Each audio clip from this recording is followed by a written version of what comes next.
Right now, if you ask an artificial intelligence, like just a simple question about a recipe or a line of code, a massive warehouse sitting in a community somewhere has to literally evaporate a whole bottle's worth of fresh drinking water. Yeah, it is. It's a staggering physical cost when you really look at it. It is. I mean, we have this shared, almost comforting illusion about the modern world, Right. right? Yeah. We always talk about our data living in the cloud. Right, like it's just floating up there. Exactly. We think about the internet or global trade as these weightless, completely frictionless things. But today, that invisible cloud is basically running out of water. It really is. So, welcome to today's deep dive. We are pulling from a single, just incredibly dense source today. It's the Daily Tech Reader's 4 p.m. news brief from Saturday, July 18th, 2026. And it is a fascinating read. Oh, absolutely. I was poring over these dispatches earlier, and the mission for our deep dive today is to really cut through the noise of the 24-hour news cycle. We want to pull on the hidden thread connecting like every major story right now. Because there's a very clear thread if you know where to look. Yes. We are looking at the sudden, violent collision between humanity's abstract ambitions, like AI and globalized trade, and our hard physical limitations here on Earth. It's arguably the defining tension of our current moment. I mean, the overarching theme of Saturday's news is how these invisible systems completely govern our lives. Right. Whether we're talking about a local power grid, a global shipping lane, or even atmospheric airflow, these are the mechanisms that keep modernity functioning for you and me. But we never think about them. Exactly. The defining characteristic of an invisible system is that we only ever notice it when the physical reality starts to break it down. Okay, so let's unpack this. Let's start with the technology that feels the absolute most weightless, right? Artificial intelligence. A perfect example. Over the weekend, there are these coordinated national protests happening across at least 125 U.S. locations, and they're specifically targeting data center development. Which is a massive shift in public sentiment. It really is. The polling shows only about 1/3 of Americans support the current pace of construction, and a mere 14% would actually want a facility near their home. Nobody wants it in their backyard anymore. Right, and this is crossing party lines entirely. You have conservative communities in Texas and liberal communities in California literally standing side by side on this. Well, the concerns are incredibly practical. Yeah, I look at this and I think about the Industrial Revolution. For the last few years, we thought of AI as this magical, infinite brain in the sky. But looking at these protests, it feels like we're back in the 1890s. That's a highly accurate comparison. Right. The AI is actually a massive, noisy factory down your street, belching out heat and drinking the local reservoir dry. But let me push back a little here. Haven't data centers been around forever to support the internet? Like, why is AI infrastructure suddenly causing a national bipartisan uproar right now? That's a great question. What's fascinating here is that for years, the public debate about AI was purely ideological. Right, like Terminator stuff. Exactly. Or people arguing over artificial general intelligence, algorithmic bias, or, the future of white-collar work. But now, the conversation has fundamentally shifted to a physical infrastructure problem. Because it's literally hitting close to home. Yes. To understand why a local community would protest an information system, you really have to look at the mechanics of how these AI data centers actually operate. It's evaporative cooling. Okay, explain that for a second. Sure. So, millions of microchips are processing at once, and they generate an astronomical amount of heat. To keep them from literally melting, the facilities pump in millions of gallons of fresh water. Wow. That water absorbs the heat, turns into vapor, and is just vented into the atmosphere. That water is permanently removed from the local watershed. So when a community is already facing severe drought conditions, bringing in a tech giant means citizens are directly competing with a server farm for their own drinking water. Precisely that. And then you have the electricity side of things. Which is a whole other nightmare. Right. New York is serving as a major test case right now. They've just instituted a 1-year moratorium on new facilities that require 50 megawatts or more. Wait, 50 megawatts? How much is that in normal terms? To put that in perspective, 50 megawatts isn't just a server closet. That is enough electricity to power roughly 40,000 homes. Oh my God. 40,000 homes just for one data center. Yes. It is a massive, constant industrial draw on a local grid that was originally designed just for residential use.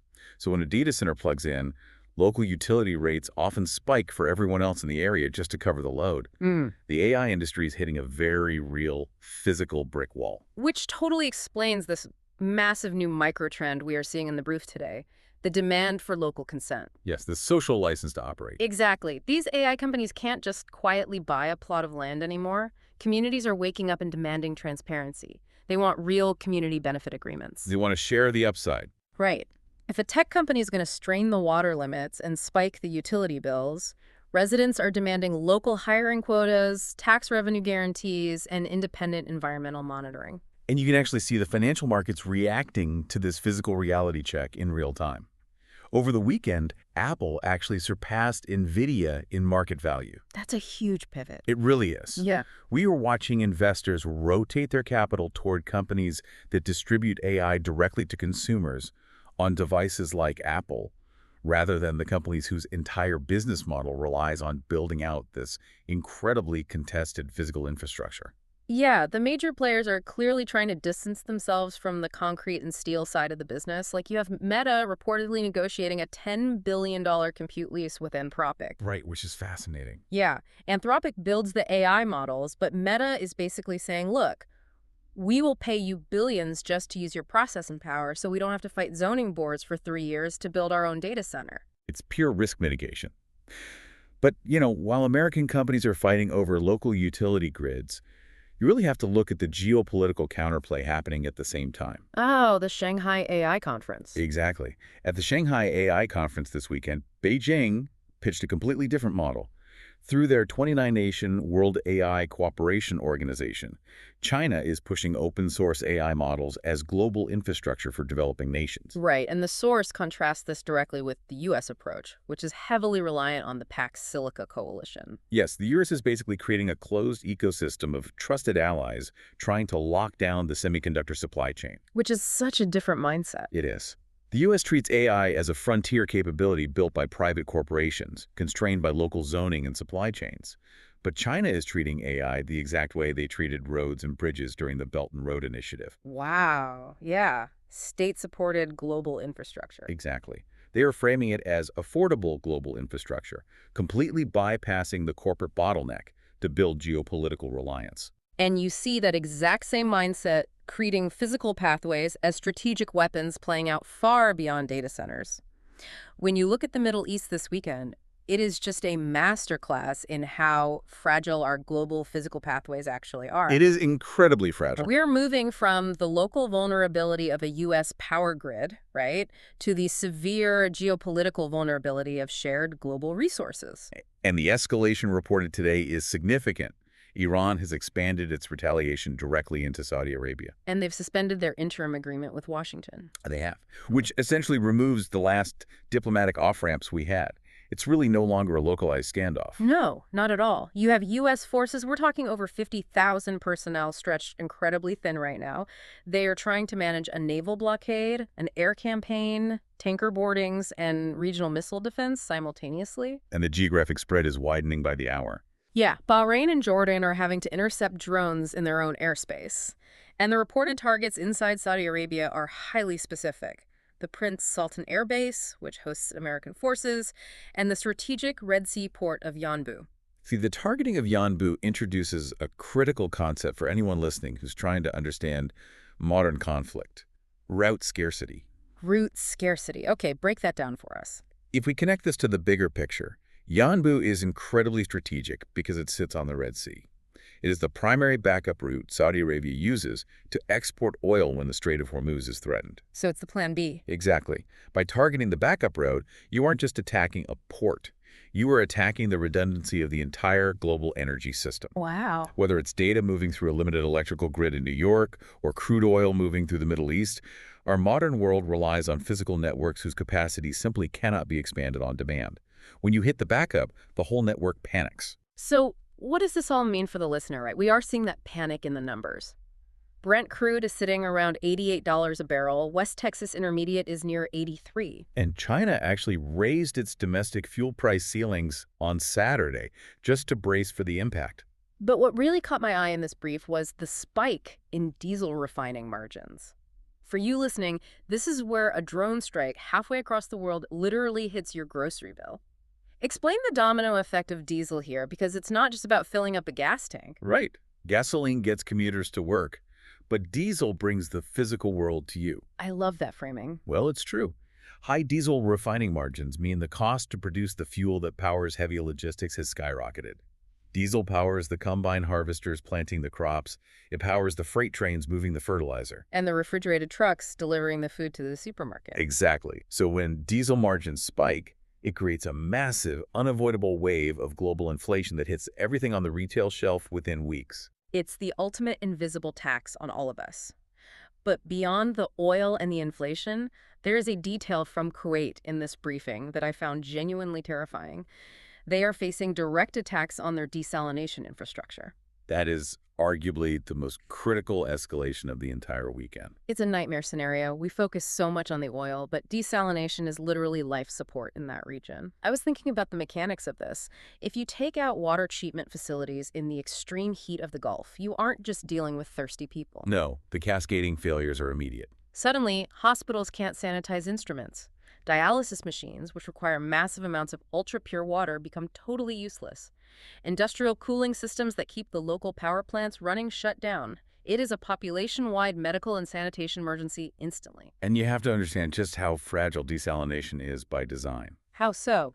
Turning seawater into drinking water usually relies on reverse osmosis. You are using massive industrial pumps to force millions of gallons of ocean water through microscopic membranes to strip out the salt. Which takes a lot of power, I'm assuming. A continuous, massive supply of electricity. If a drone hits the power substation feeding the plant or damages the intake pipes, the water stops flowing instantly. There is no massive natural reservoir to fall back on. It is a highly engineered, deeply fragile lifeline.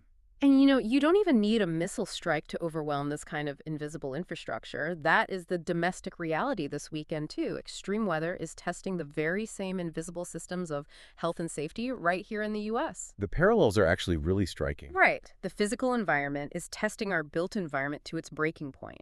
In both cases, human survival relies on physical systems that we just completely take for granted until they are pushed past their engineered capacity. Let's look at the Texas flood recovery from the brief.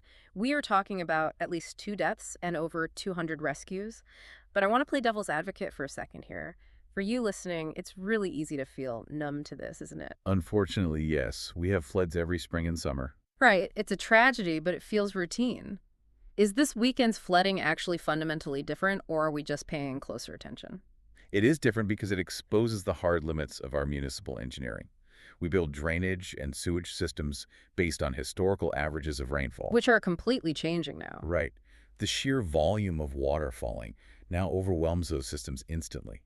The soil is already saturated, so the water has nowhere to go but into the streets. And when municipal drainage is overwhelmed, the sanitary sewer systems back up. Oh, yeah. Floodwater ceases to be just rain. It becomes a toxic slurry carrying raw sewage, agricultural runoff, and spilled fuel. And the immediate aftermath is a severe biological hazard. The brief mentions that if a flooded property isn't completely dried out within 24 to 48 hours, toxic mold begins to colonize the drywall and the wood. Within just a day or two. You survive the flood, only to be forced out of your home by the air quality inside it. Which, speaking of air quality, brings us to the other massive environmental crisis this weekend, the air quality outside. Wildfires. Yeah, there are 68 large wildfires burning across 15 states right now, heavily concentrated in the West and the Pacific Northwest. Fire crews are completely exhausted, but the impact isn't just local to the flames, is it? Not at all. Saturday's lesson is really about these invisible systems. The atmospheric systems are inextricably linking remote fires thousands of miles away in Canada and the western U.S.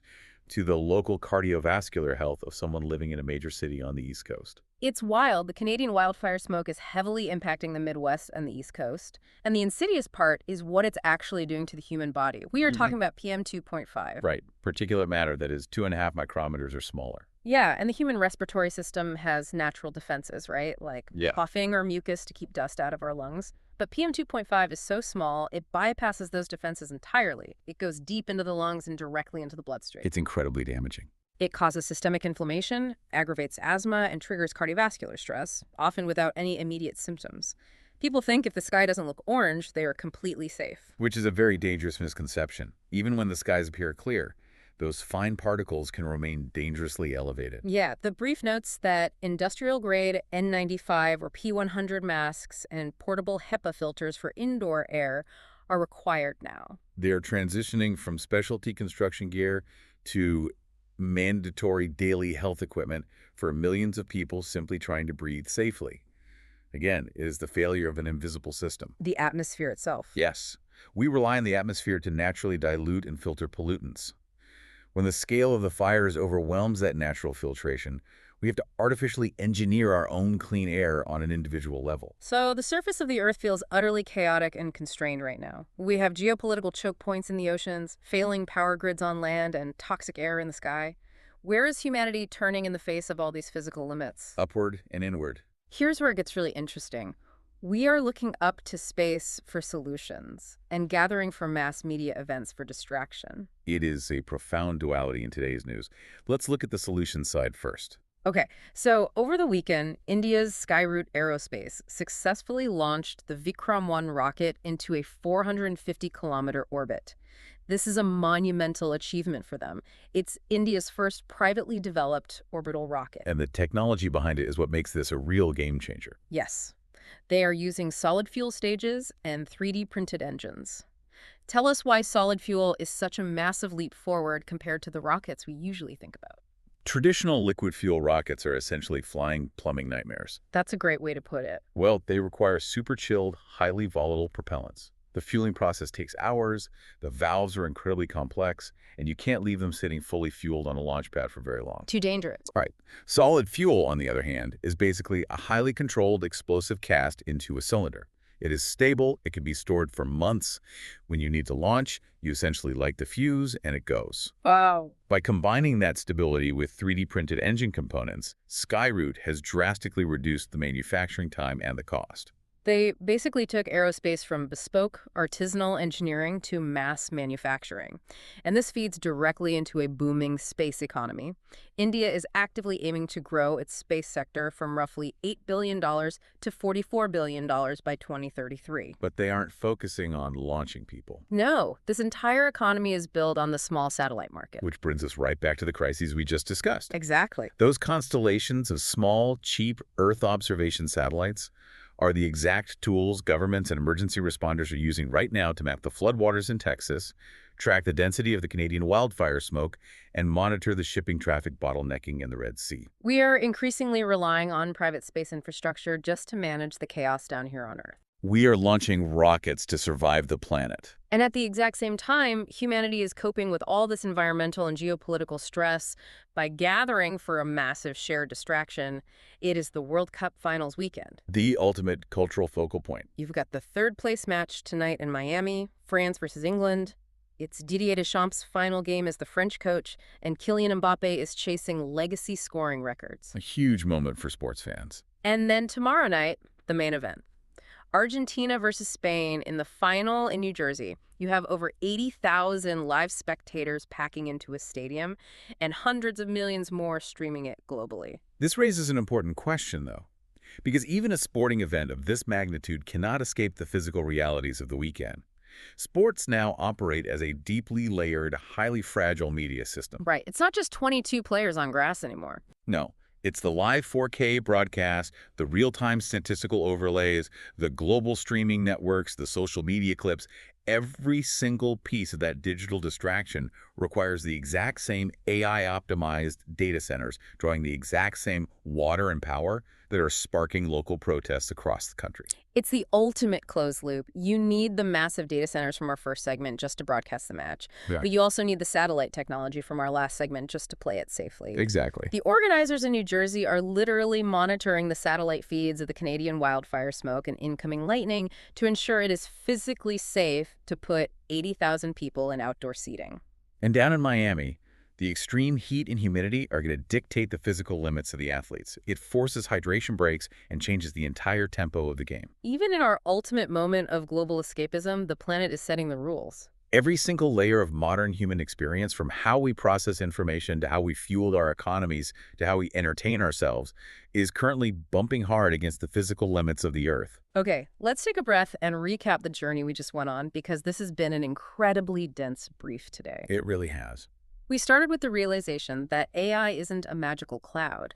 It is a physical entity demanding massive amounts of local water and power, which is sparking a nationwide demand for community consent. Right. Then we moved to the Middle East, where geopolitical conflict is threatening global shipping routes and those highly fragile desalination plants that keep populations alive in the heat. The route scarcity problem. Yes. Then we looked at how extreme weather floods in Texas and microscopic fire particulate across 15 states is exposing the failure of our invisible health, sanitation, and atmospheric systems. Systems we take for granted. And we finished with humanity launching 3D printed rockets to monitor our burning planet, all while millions tune in to watch a soccer game completely dictated by air quality and heat. If there is one unifying takeaway for you listening to this deep dive, it's that 2026 is the year the digital, globalized world finally slammed headfirst into the physical realities of Earth. That is the defining truth of the news right now. And I want to leave you with one final lingering thought to build on everything we've discussed today. Please do. We spend so much time in the media, in boardrooms, and in politics agonizing over which nation will achieve artificial general intelligence first, or who will win the next great geopolitical proxy war over microchip manufacturing. Right, the abstract tech races. Exactly.